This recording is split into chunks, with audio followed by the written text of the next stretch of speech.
All right. Hello again, adventurers, and welcome to another exciting daily vlog. This is daily vlog number 117, something like that. Let me look. Yeah, something like that. It'll be fixed when it uploads. So, today, keeping on with this is a series that we've been doing, talking about random tabletop RPG stuff. I want to talk about experience. And specifically, leveling up and growing, having your character grow and character growth and stuff like that. Because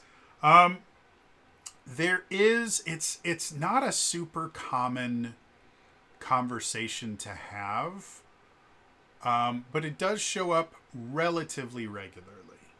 And it's the conversation of using experience points versus milestone leveling. And I was the thinking about the whole idea of character growth in general across different RPGs. And there's a lot of different approaches as far as how character growth should go. And I think the way that an RPG treats character growth is extremely important into how the game is played.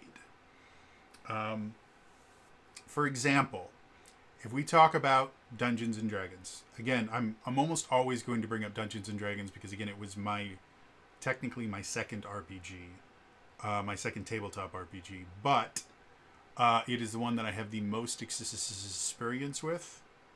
And it is the kind of grandfather of all tabletop RPGs. It was the first. So when we look at the original Dungeons and Dragons, there was effectively two ways for you to level your character up.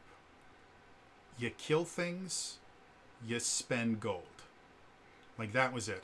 And so the original Dungeons and Dragons was very much a dungeon dive simulator. When you compare it with even like just second edition, they're very, very different games.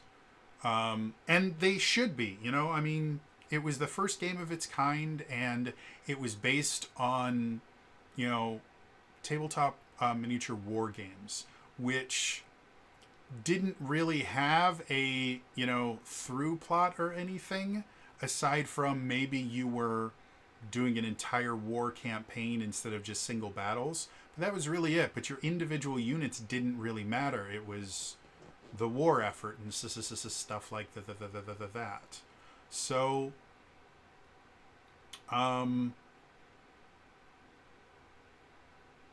that being said, the original game was very much geared around the idea that the purpose of the game was to explore, kill things, and find treasure. And as you got more powerful, it allowed you to kill more powerful things and find better treasure. And that was the gameplay loop that existed for that. When we start getting further into D&D evolving, a new aspect begins to appear probably around Advanced D&D, but definitely around 2nd edition Advanced D&D. That the idea of exploration is important too. And so they added a new way for you to gain experience points, and that was through various exploration, non-combat type stuff. And I'm certain there were DMs that were giving non-combat experience, but everything was built around this experience point system. And experience point systems in general will always kind of hyper-tune your RPG to what gets me experience. That is going to be the most valuable thing in the RPG, is what gets me experience. If the only way to get experience is by killing monsters, then you have a combat simulator. Because while you might be able to do other things, if the only way to get more powerful is to kill monsters, then that is what players are going to focus on 9 times out of 10. And does that mean that you can't run a super roleplay heavy campaign in like original D&D, which is very, very monster killing focused? Absolutely not. Like, you 100% can. However, either you have to come up with new ways to reward experience, or every so often you're going to have to take a break from your role-playing campaign to go kill shit and get more powerful. Now, as RPGs began to evolve, so did the way that leveling happened. I don't know when milestone leveling was officially added as an option to D&D, but milestone leveling has existed for a very long time. If anyone is unfamiliar with the term, I need a drink. If anyone is unfamiliar with the term milestone leveling is, instead of getting experience points, and once you get enough experience points, you level up. Milestone leveling is when something happens in the game, which is defined by the dungeon master, you will gain a full level. There's no in-between point where you're like halfway to level 2 or, a third of the way to level 4 or something like that. No, you were level 3, then you were level 4. And it's entirely based on what the DM considers important in the game. A lot of DMs tie milestone leveling to story points. When you do something impressive in the story, you get a level. This is how I tend to run most of my RPGs that I run, is through a milestone system that is connected to the story. Beat a really powerful boss, you'll gain a level. Get through a really, really difficult area, you will gain a level. Have a really important thing happen that kind of ties up some loose ends in your backstory, you'll gain a level. It's a very effective system in incentivizing your players to interact with the story and move forward. Again, compared to an XP system that is tied primarily to killing monsters or solving encounters in general, that incentivizes the players to look around and find ways to get into encounters. Whether that means killing monsters, solving traps, getting into social encounters, whatever. An experience-based system is going to incentivize that.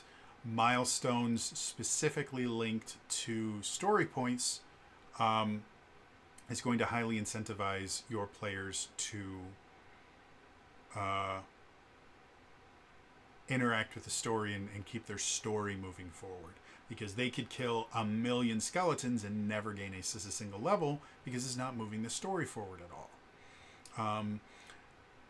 Those are the two main ways that D&D deals with character growth. And again, both of those are highly customizable. D&D by default has an experience point total attached to every single monster and every single encounter. So if you want to exclusively gain experience points through those, D&D is already set up for that. So if you use experience rules in D&D 5th edition and don't change anything, you are mostly going to be dealing with kill monsters, get stronger. Now, there are kind of suggestions on how you can add experience point rewards to social encounters.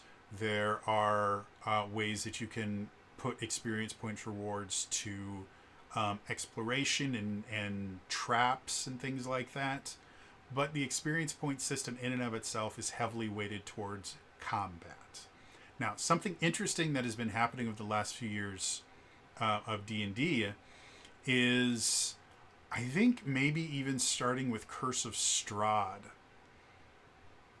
D&D very quickly, and Curse of Strahd was the 4th adventure that came out for D&D 5th edition. The first one was Tyranny of Dragons, which was basically the first year.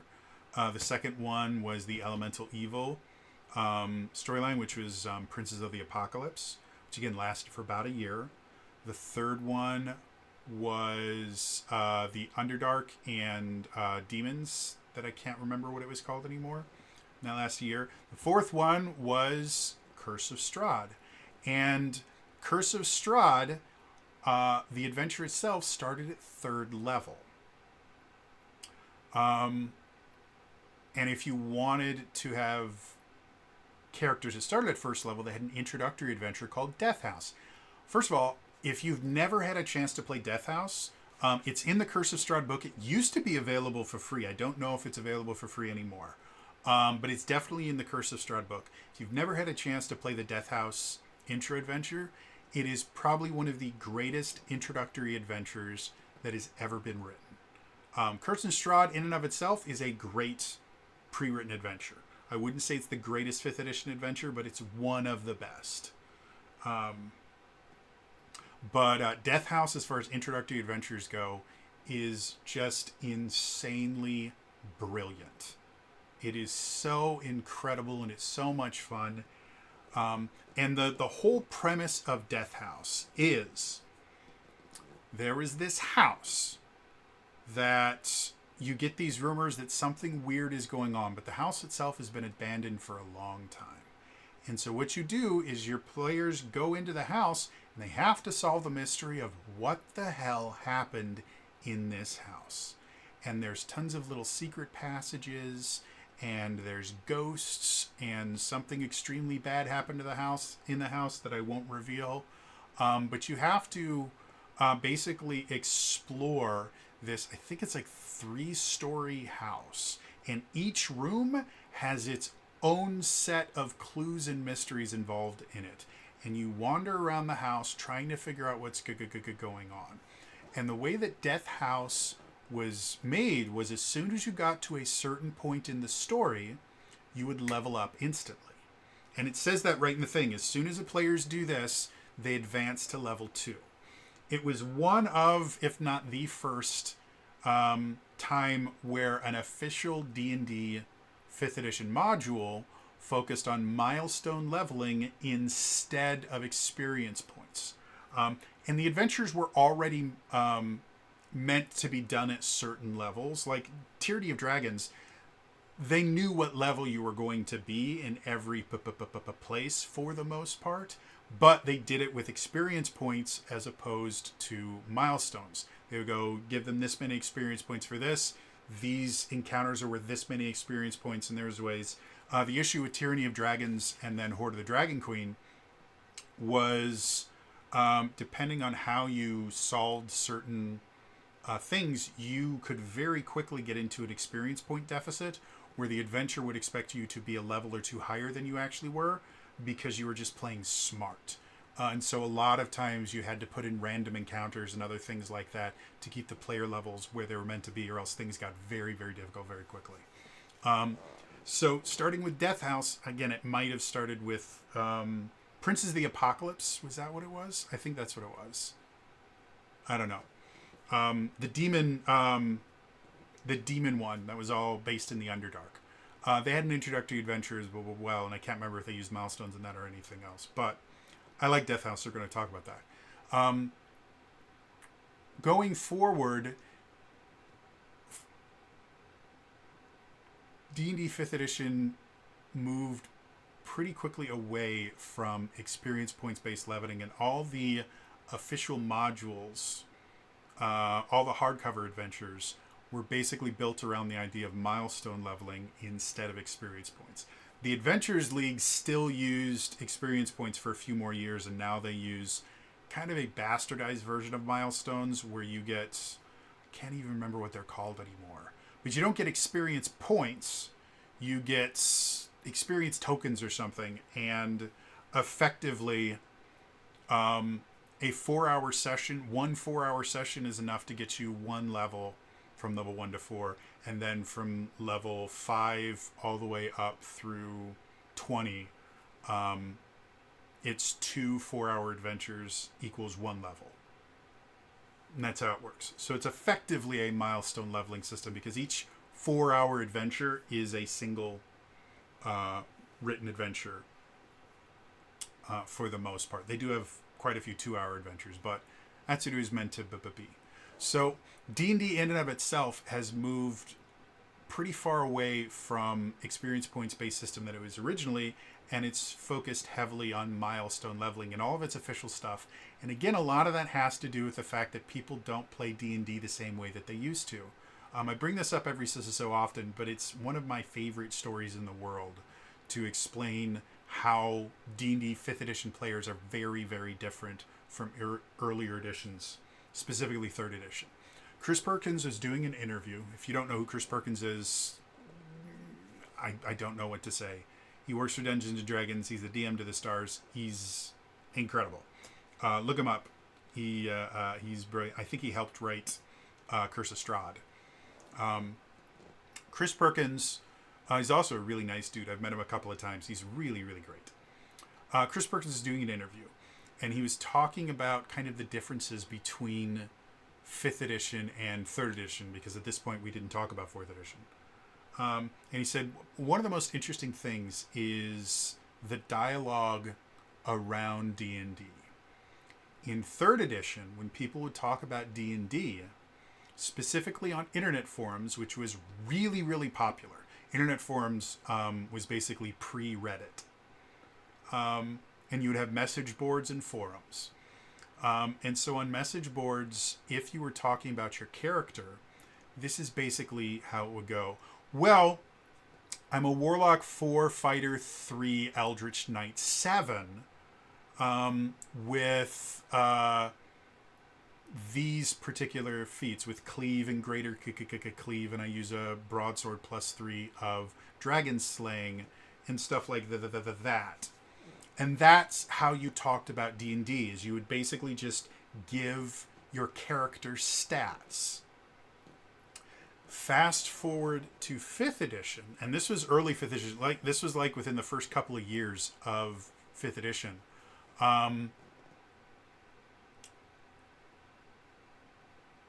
People are still talking about their characters online. And some of them were still using messaging boards because some of those still existed at that point. But it was starting to go more towards Reddit and eventually towards Discord. But when people would talk about their character, they would go, yeah, I'm an Eladrin blade singer, and I got to do this really cool thing where my father was, the head of the King's Guard, and then he got disgraced, and so now I'm trying to earn my father's glory back, and I was adventuring with this party, and we were able to take down this lich who had taken over a town by basically taking their children hostage and saying if they didn't do what he told them to, he would turn their kids into zombies. So it was just really cool, and that's how people talk about their characters nowadays. They don't go, oh yeah, I'm a fighter 4 ranger 2. They talk about, they might go, I'm a Battlemaster fighter, but they talk about their story. And so because of that, D&D, 3rd edition was a combat simulator. And again, this doesn't mean that somehow if you were playing a very role-play focused game in 3rd edition, you were somehow doing it wrong. You weren't. I'm not saying that you can't have a role-play focused game in 3rd edition or 3.5 or Pathfinder, which is D&D 3rd edition. However, they were combat simulators. It was so focused on combat that even skills that you wouldn't think about having combat abilities were like Intimidate had combat effects. Diplomacy or whatever it was in 3rd edition, you could use it in combat and it would have mechanical benefits. It was a combat simulator. Because of that, when people talked about their characters, it was mostly stats, because that's what's most important in combat. 5th edition is not a combat simulator. Can you use it as one? Yes, though it's probably not the greatest combat simulator out there. I'm not saying combat in D&D 5th edition is bad. I like it. I think it makes It's got the right amount of complexity for you to be tactical when you want to be, but you can also rule of cool it without feeling like you need to break the game for it. So, not saying that D&D 5th edition is not good for combat. I think the combat is great in it. However, I do not think it is the best combat simulator as far as RPGs are out there. And so, yes, you can have a very, very combat-heavy 5th edition game, and it works perfectly fine. However, 5th edition was designed for more storytelling. 4th edition, a lot of people say 4th edition was a video game. It wasn't in any way, shape, or form. But 4th edition really started moving away from the combat simulator that was 3rd edition. And a lot of people go, well, what are you talking about? 4th edition got rid of distances and turned them into squares. And it got rid of shapes. Like, you no longer had cones or anything like that. You had close burst and close burst and blast, which were all meant to fit on grids. Like, it's obviously a combat simulator. No. What it was combat was so incredibly complicated in 3rd edition, and there were so many things that caused issues, like a cone. Because 3rd edition effectively required you to use minis, because there were so many different things that were based on where you were sitting on the map, you were almost required to use minis for 3rd edition. And because of that, when you were doing things like using Cone of Cold or something like that, most people used grid-based maps, but cones and circles and things like that do not fit well on a grid-based map. And you could very easily try to manipulate things by going, well, technically, it's touching his square, so I should be able to hit this person despite the fact that they're not really in range of the spell. I've shifted the spell, instead of being at the center of the square, I've made it at the edge of the square. And so now he's kind of in it, or a corner of his square is in it, so therefore he should get hit by it. It was a pain in the ass. And you had a lot of DMs that had to come up with rulings on the fly, or just had to make up their own rules about, fine, we're going to say if this much of the square is contained within it, then it's going to count. And it was just a nightmare. And so that's why 4th edition did away with all that, because you were already basically required to play on a battle map. Like, it was already something that people were doing. They just got rid of all the guesswork for it. However, another thing that 4th edition added was an entire category of powers that had no combat benefit whatsoever. They still followed the at-will encounter and daily use that other powers did, but they were entirely built around social encounters. And social encounters is one of the things I loved about 4th edition. Social encounters had experience point values just like combat encounters did. And you could create them and build them. They had rules in the DMG that would teach you how to build social encounters with the same amount of emphasis that 3rd edition and 4th edition had put into this is how you design combat encounters. They also had an entire set of rules on how to create puzzle and trap encounters. It was, being a DM in 4th edition was so great because they really did put a massive emphasis on all aspects of D&D. And when you started seeing things like Acquisitions Incorporated, where the rules were really just a framework for them to tell funny stories, people started really getting invested in the characters rather than in the mechanics. And so when we get to 5th edition, we start seeing them put a much larger emphasis, though nowhere near as large as 4th edition, which I think is a detriment to 5th edition. And then again, as people started focusing a lot more on story than they were on mechanics, all of 5th edition started shifting over to milestones and story-based rewards. which I don't think is a bad thing. But again, it does mean that the game plays very differently. Now, going outside the realm of D&D, you can go to something like the Powered by the Apocalypse system, which they don't use milestone leveling, but they do use a story-based leveling system, which is effectively at the end of every session, you have these questions that you ask your character. And it's basically, they're based upon the character's goals, so they're very story focused. And you have to kind of go through them and go, did I do this? If you did, you can get an advancement. And you get enough advancements, and you go, you can increase something. The leveling system Powered by the Apocalypse in general is much less kind of static. And again, the most experience I have with Powered by the Apocalypse is Avatar Legends. So it's possible that not all Powered by the Apocalypse games do this, but Avatar Legends does it, and I've seen it in quite a few other ones. So you still have a very story-based, but it's individual story-based, and it's not milestone where do something big, you get this. It is entirely motivation-focused, where you gain levels and things like that when you have achieved your own personal goals based on what your character feels those achievements are. It's even less mechanical than the milestone leveling system, but it does put the reins in the player's hands versus the GM's hands. Because in milestone leveling, it's entirely based on what the GM wants. If the GM thinks, hey, that was good enough, I'll give you a level for that. The Powered by the Apocalypse motivation-based leveling is what I'll call it, is very much character-focused, because the characters are asking themselves, or the players are asking themselves these questions, and they get to decide if they achieve these goals or not.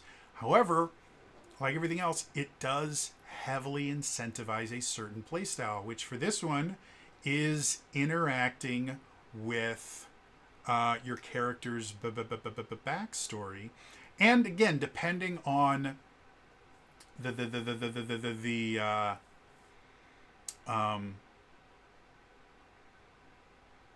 depending on the man, my brain just completely went away. I'm gonna get a drink here. Okay, let's try it again. Depending on the questions that are put there, which the GM does have control over to a point. I have seen some Powered by the Apocalypse or motivation style games where some of the questions will specifically be, teamwork based. How often did you do this? Or how many times did you help a player do this? Things like that. So again, the GM can have a little bit of control over what they want to incentivize by changing the questions that are asked at the end of every session, but it's still going to be very much the players, and that's what's going to incentivize the players to play in certain styles. Which again is a really interesting way to deal with leveling up. And again, if you've ever played a Powered by the Apocalypse game, it is such a different experience than D&D or games similar to D&D that either use XP or milestone leveling, because you are kind of expected to really kind of relish in your character themselves. You're expected to understand their motivations. You're expected to think about their backstory and stuff like that. Whereas in D&D, you can do that. There's nothing stopping you.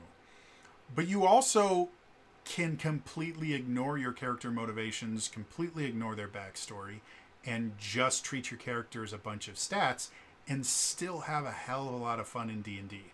There's nothing that forces you to focus on the role-playing aspects. Whereas in Powered by the Apocalypse, at least the various ones that I've looked into, they all tend to be very much, it's the reason I call it motivation-based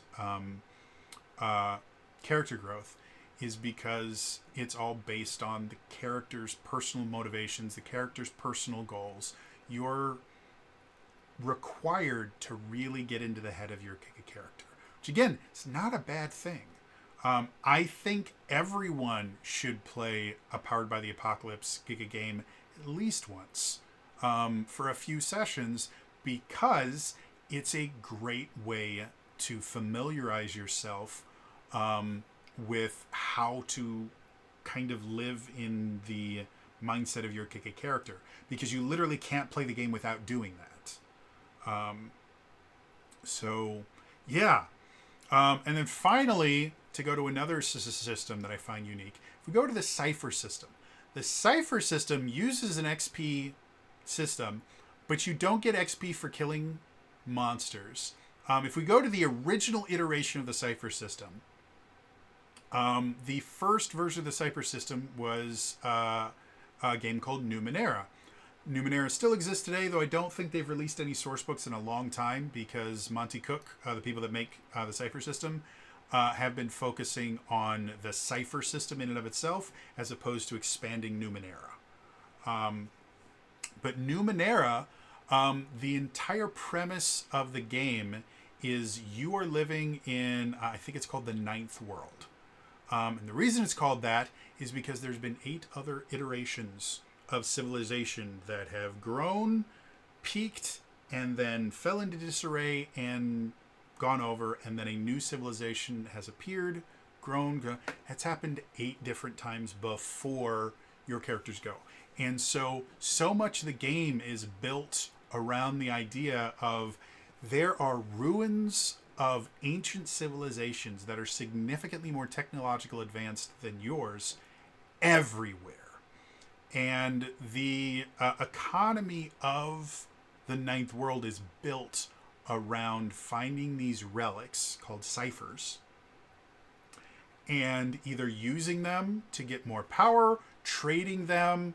And so the XP system in the Cypher system, you get XP in Numenera in a couple different ways. One, when you discover a new location, the GM is encouraged to give out experience points for doing that. And so Numenera specifically is an extremely exploration-based adventure. You are highly rewarded by going and exploring and finding new things. Mostly because to gain an advancement, which is effectively their leveling system, you have 4 advancements to each tier, and there's a grand total of 6 tiers. To gain an advancement, you need 4 experience points. And it is 4 experience points the entire game. Never gets any bigger, never gets any smaller. So, discover 4 different places, and you've just gotten your first advancement. In addition to that, another way to gain experience is through GM intrusions. When you're making a roll, a GM will go, well, I'm going to use an intrusion here. I'm going to give you an experience point for doing this, and you can give an experience point to someone else. So each intrusion is worth 2 experience points, 1 to 2 different players. And it is intended to specifically make the roll more difficult. It's like, okay, I want to pick this lock. Okay, well, you've done this many times before. I'm going to put a GM intrusion here. Yes, you're trying to pick this lock, but as you're trying to do that, you guys hear footsteps coming. And you realize that you're only going to have 1 chance at this because a security guard is coming right now. So that because of the anxiety and everything like that, we're going to increase this to a level 5 difficulty. And so the other way that you gain experience is by just the GM challenging you and creating more difficult situations for you. So the 2 main ways in Numenera that your character grows is by being challenged and by exploring, which is phenomenally interesting. And it creates an incredibly fascinating game structure. It is such a bizarre difference from any other RPG I've ever played. And different Cypher system games will have different emphases. Like, again, Numenera specifically very much exploration based. The Strange doesn't quite have the exploration focus on it, but it does have a kind of story-based thing where when you do certain things, the GM is encouraged to give you experience. But every Cypher System game all has the GM intrusion mechanic. But in addition to that, your experience points are not solely used for gaining advancements. You can use your experience points to deny a GM intrusion. It's very useful. You can use your experience points to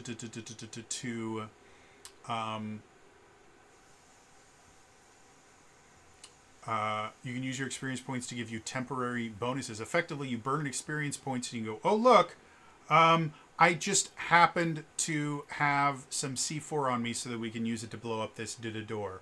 Something like that. You can also use larger amounts of experience points to give yourself permanent benefits. Like, well, I've been working so hard at doing this, I'm going to burn 2 experience points or 3 experience points to become trained in hacking. Because of how many times I've been hacking in this particular things, I've developed some stuff, so we're going to say that I'm trained in hacking now. So the experience point system and the character growth system in Numenera and the Cypher system in general highly incentivizes being challenged, but also gives you alternate ways to grow aside from just like, oh, I'm going to gain another level. And it gives you alternate ways to kind of use the growth mechanic. And it creates a very, very interesting, unique leveling system in general that I find absolutely fascinating. I've created a weird bastardized version of it for Tears of the Realm, my Zelda game, because we use the Cypher system for it. And thus far, the players have really, really enjoyed it. And I think the most recent episode, we've been playing for almost a year now, but the most recent episode was the first time I really felt like it clicked for a couple of the players, that they went, oh, wait a minute, this is how the system works. And we really started having fun with the players going, well, can I use this to do that? And can I use this to do that? And it really started getting interesting. So now that the players, it's finally clicking, which is how the Cypher system works. Like, it feels really weird and wrong at first, and then it just clicks. And once it clicks, it is by far one of my favorite systems I've ever run. But until it clicks, it's a weird feeling. So those are various different versions of character growth and character advancement in different RPGs. And like I said, I think it's a really important aspect of a tabletop RPG to figure out how you want to incentivize character growth. Because whatever gives you experience points or milestones or whatever you're using, whatever gives you that is going to flavor how people play the game, even if you don't intend it to work that way. Like, maybe you really don't want combat to be that big a deal, and so you really don't put a whole lot of effort into combat, but your easiest to do and simplest to understand way to get experiences by killing monsters. Even if you have a subpar combat system, people are going to heavily focus on the combat system because that's what you've created by tying your character growth to that. And I think if you were designing your own tabletop RPG, or even if you're just modifying a tabletop RPG, like you're playing D&D but you do house ruling and stuff like that, figuring out how character growth is going to work is essential for you being able to tell the stories that you want to tell, and for you to really incentivize your players to play in the way that you want the campaign to work. If you want your players to be focused on the story, give them milestone leveling. If you want your characters to be focused on, going out and exploring and things like that, add either milestones to exploring or add experience point rewards to finding certain things. If you want it to be very treasure based, Tie your experience points to the value of the treasure. None of these things are extremely difficult to do, despite the fact the XP system in D&D 5th edition is heavily tied towards combat. If you're able to kind of reverse engineer combat encounters into just how experience points work and then use that to incentivize exploration, stuff like that, like it's not really that difficult to figure out how much experience points would feel good to explore a place at certain levels. Like going from level 1 to 2 is 300 experience points. So for a level 1 party, if you make discovering a new area 100 experience points, well, that means that's a third of them getting to level 2. If it's a really, really secret place or it's really, really important to the story, you could give them 300 experience points just for discovering that place. You instantly move up to level 2. Going from level 2 to level 3 is 600 experience points. So as you can see, by just knowing how much experience it takes to go from one level to another, you can figure out exactly how valuable you want certain things to be. If you want them to be exploring dungeons to find magic items and stuff like that, the same thing applies. Level 1 characters, 300 from level 1 to level 2. Let's say finding a magic sword is worth 100 experience points. Finding an entire trove of treasure, let's call that 300 experience points. Being able to sneak past a dragon and get to the dragon's hoard, call that 900 experience points. Give them from level 1 all the way up to level 3. So the systems exist, and even if you're not designing your own tabletop RPG, it's very easy for you to modify an existing tabletop RPG and use the growth system to encourage your players to play the way that you enjoy them most. And rewarding. And the other thing is, you can also do it the exact opposite way. It's how do your players enjoy playing? Okay, well then you're going to incentivize those particular play styles. If your players really enjoy combat, then stick to XP. Reward them for doing the things that they like the most means that they're going to enjoy playing the game. If you only reward them for the things that they don't like doing, it may be that they learn to like new things. It's just as possible that they're just going to learn to resent your GMing and your games. It's like, well, this is what I want to do, but it's pointless for me to do that because all it does is waste my resources. The only thing that actually gets me growth is doing the things that I hate doing. So, yeah, incentivize the things that your players enjoy. And work with your players to figure out a kind of happy balance. If you really, really hate combat, but your players love it, well, obviously you need to tie some experience points to combat. Because if they're not getting anything out of fighting monsters, then they're going to feel resentful. Especially for really, really tough combat, they're going to be like, well, this was stupid. We just wasted, most of our spell slots and now have to burn a bunch of healing dice, and we got nothing out of it. So you need to incentivize that.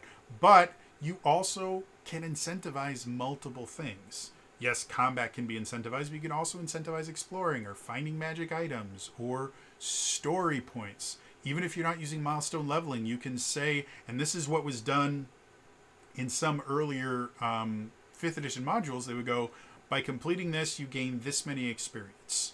So you can tie experience points rewards to certain story points and have kind of a pseudo milestone leveling system. So yeah, like I said, character advancement and character growth.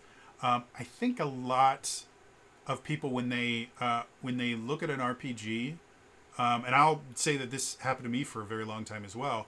It's one of the last things that people think about. But I think it's one of the more important aspects of a tabletop RPG is how do they incentivize character growth? Because it's really going to flavor how the rest of the game plays. So, anyway, I thought it was an interesting topic. I'm interested to hear what you guys think. Do you guys like experience points? Do you like milestone? Are there other types of leveling that I didn't mention that you think are really, really interesting? Like World of Darkness. It has been so long since I have looked at a World of Darkness book, and I've never played a World of Darkness game. that I could not tell you what the character growth system is in there. I believe there's some sort of experience point system, but I couldn't tell you what it is. So is there another character growth system that's different from the ones that I've talked about already? Let me know in the comments down below. Otherwise, again, it's all for me today, and I will see you guys in the next time. All right? Bye-bye.